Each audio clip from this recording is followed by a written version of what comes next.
उत्तर प्रदेश के प्रयागराज में महाकुंभ मनाया जा रहा है। ये जो महाकुंभ है वो 144 साल के अद्भुत संयोग का एक रूप है जिसको हम मना रहे हैं। इसमें करोड़ों की संख्या में श्रद्धालु त्रिवेणी गंगा स्नान के लिए जा रहे हैं। हजारों साधुओं की चर्चाएं हैं, लेकिन सबकी निगाहें नागा साधुओं पर आकर टिक जा रही हैं। ये जो नागा साधु हैं, इनको लेकर इतनी चर्चा है। क्यों? क्योंकि ये जो नागा साधु हैं, इनके दर्शन मात्र से बहुत सारे कष्ट कट जाते हैं। इनका दर्शन ही बहुत दुर्लभ होता है, ऐसा माना जाता है। नागा साधुओं का दर्शन ही मिल जाए तो समझिए कि बहुत बड़ी बात मानी जाती है। और ऐसे नागा साधु हजारों की संख्या में त्रिवेणी में इकट्ठा हुए हैं प्रयागराज में। ये जो नागा साधु होते हैं वो अखाड़े में रहते हैं और इनकी तपस्या बहुत कठिन होती है। नागा साधुओं को लेकर ये कहा जाता है कि नागा साधु बनना बहुत कठिन है। आज हम नागा साधुओं पर चर्चा इसलिए कर रहे हैं क्योंकि हम आपको बताने जा रहे हैं कि नागा साधु कैसे बना जाता है और नागा साधु बनने वाले एक युवक की कहानी, जो अपनी ज़िंदगी में इतने हताश और परेशान होते हैं कि वो नागा साधु बनने का फैसला करते हैं। तो सबसे पहले ये जानिए कि नागा साधु होते कौन है।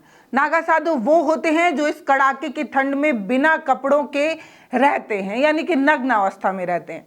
ऐसे में हम और आप जब एकदम जैकेट, ब्लोअर सब कुछ मिलने के बाद भी कांप रहे हैं, तब ये नागा साधु बिना कपड़ों के प्रयागराज में घूम रहे हैं। इन्हें किसी कपड़े की आवश्यकता नहीं होती। इनकी तपस्या का एक हिस्सा होता है कि इन्हें जो है वो कपड़े नहीं के बराबर पहनने होते हैं। बहुत सारे नागा साधु ऐसे भी हैं जो कपड़े ही नहीं पहनते हैं। इनकी तपस्या का एक हिस्सा ये भी होता है कि ये अपने शरीर में भस्म लगाकर घूमते हैं, यानी कि राख लगाकर घूमते हैं। वैज्ञानिकों की माने या एक्सपर्ट की माने तो उनका ये मानना है कि ये जो हमारा स्किन है, इसमें बहुत सारे पोर्स होते हैं, बहुत सारे छेद होते हैं, और जब हम राख या भस्म लगाते हैं तो वो पोर्स फट जाते हैं और इसकी वजह से ठंड नहीं लगती। ये एक वैज्ञानिक दृष्टिकोण हो सकता है, लेकिन अगर आप मानवीय दृष्टिकोण से देखते हैं या आध्यात्मिक दृष्टिकोण से देखते हैं तो बड़ा अद्भुत लगता है कि इतने ठंड में बिना किसी कंबल, बिना किसी चादर, बिना किसी वस्त्र के ये बाबा लोग कैसे रह लेते हैं। नागा साधुओं को लेकर ये कहा जाता है कि ये जो नागा साधु होते हैं वो अपने आप को सनातन धर्म का रक्षक मानते हैं। हिंदू धर्म में इन्हें अपने आप को ये रक्षक की भूमिका में देखते हैं। इनका मुख्य काम जो होता है वो धर्म का प्रचार करना होता है। नागा साधुओं की जो परंपरा है वो बहुत पुरानी है और आदि गुरु शंकराचार्य ने 8वीं शताब्दी में इनकी जो है वो शुरुआत की थी।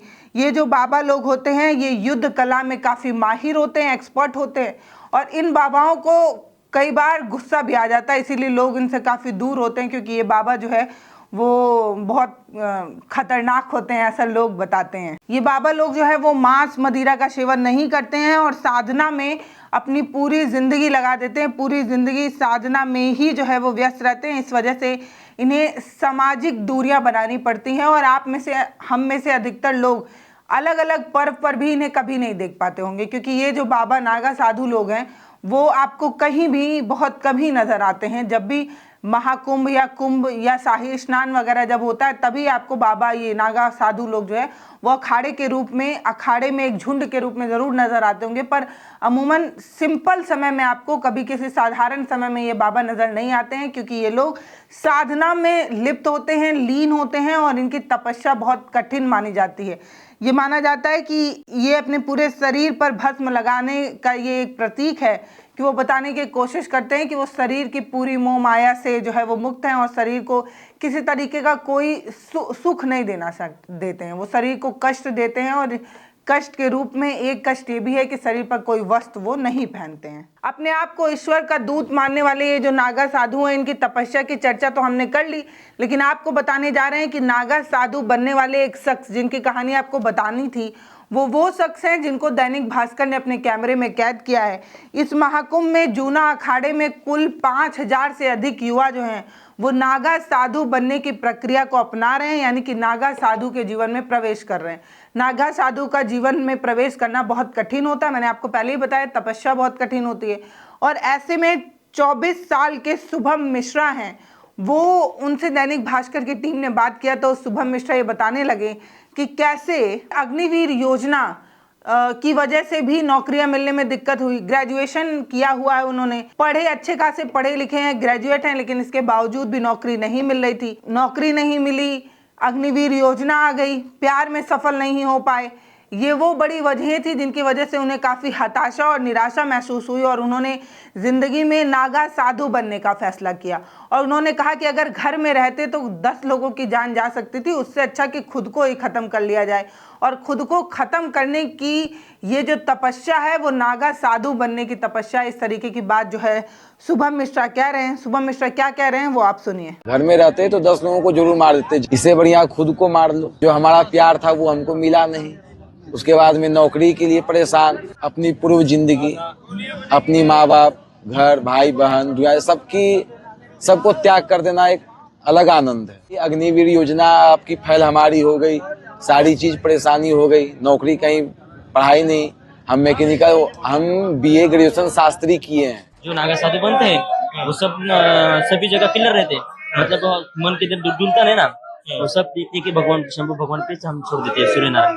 तो सुना आपने कैसे कम उम्र का एक युवक शुभम मिश्रा नागा साधु बनने का जो सबसे कठिन रास्ता है वो चुन रहा है और बता रहा है कि जिंदगी में इतनी परेशानी है, प्यार में सफल नहीं हो पाए, पढ़ लिख लेने के बाद नौकरी नहीं मिली, माता पिता को टेंशन देना नहीं चाहते हैं क्योंकि घर में रहेंगे तो पूरा परिवार बार बार नौकरी का और अलग अलग तरीके का सवाल करेगा, और अगर नहीं कर पाए नौकरी और ये सारी चीज़ें तो परिवार वाले बहुत चिंता में हो जाएंगे। इसीलिए 10 लोगों को मारने से अच्छा है कि खुद को ही ख़त्म कर लिया जाए। बहुत कठिन होता है अपने माता पिता, परिवार सबको छोड़कर इस तरीके की तपस्वी वाले रास्ते पर निकल पाना, क्योंकि पूरी दुनिया जो है वो सांसारिक मोह माया से बंधी हुई है। हम में से अधिकतर लोग जब कुछ भी नया या अलग करने के बारे में सोचते हैं तो पहले हम यही सोच कर रुक जाते हैं कि हमारे नहीं होने के बाद हमारे परिवार के लोग कैसे रहेंगे। ये जो मोह माया है ये इंसान की प्रवृत्ति है और भगवान ने इंसान को ऐसा ही बनाया है कि उसके अंदर भावनाओं में एक भावना जो है वो प्रेम है, और ये प्रेम हमें अपने परिवार वालों से हो सकता है, स्नेह हो सकता है, लगाव हो सकता है। और यही वो बड़ी वजह है कि दुनिया में बहुत सारे लोग जब अंतिम यात्रा पर होते हैं तब भी वो अपने शरीर को छोड़ नहीं पाते, क्योंकि परिवार से इतना लगाव, इतना मोह होता है। लेकिन ये जो तपस्वी बनने वाले जो लोग होते हैं उनके अंदर न जाने इतना गट्स कहाँ से आता है, इतने कठोर कैसे हो जाते हैं कि अपना घर, परिवार, माँ बाप सबको छोड़ने के लिए तैयार हो जाते हैं।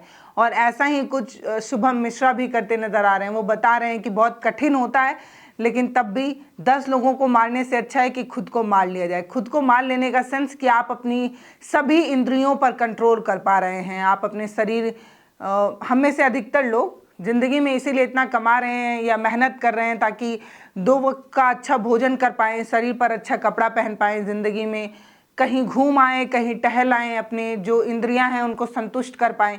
इसीलिए हम अच्छे कपड़े पहनते हैं, इसीलिए हम अच्छा फ़ोन चलाना चाहते हैं, इसीलिए हम अलग अलग जगहों पर घूमना चाहते हैं। ये हमारी ख्वाहिशें हैं, ये मानव शरीर का व्यवहार है।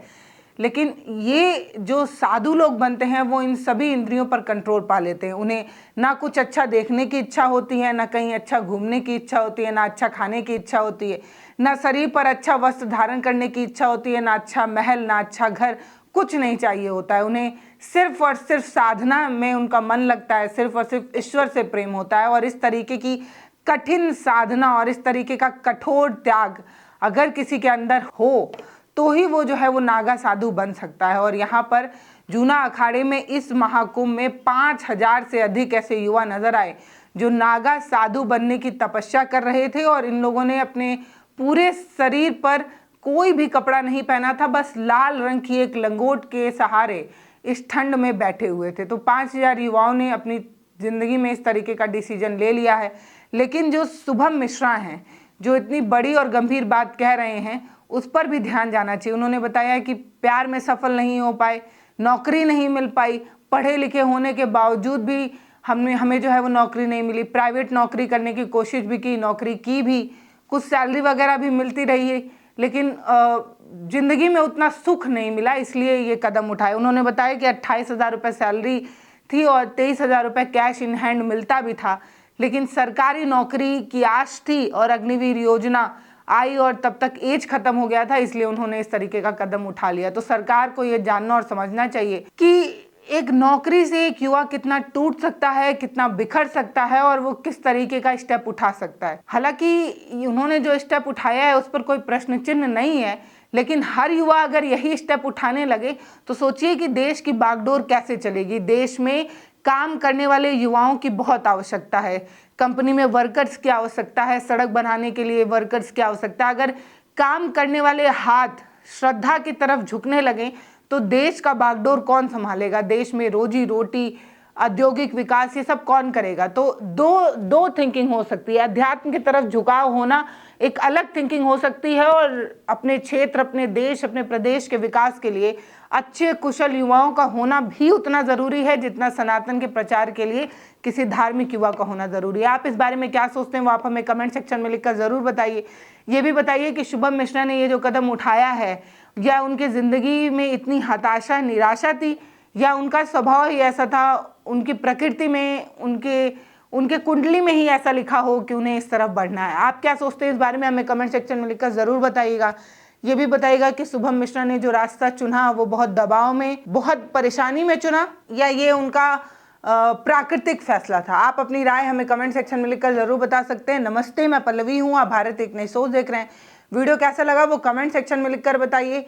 चैनल को सब्सक्राइब ज़रूर करिए, वीडियोज़ को शेयर कर हमारा मनोबल बढ़ाते रहिए। बहुत धन्यवाद।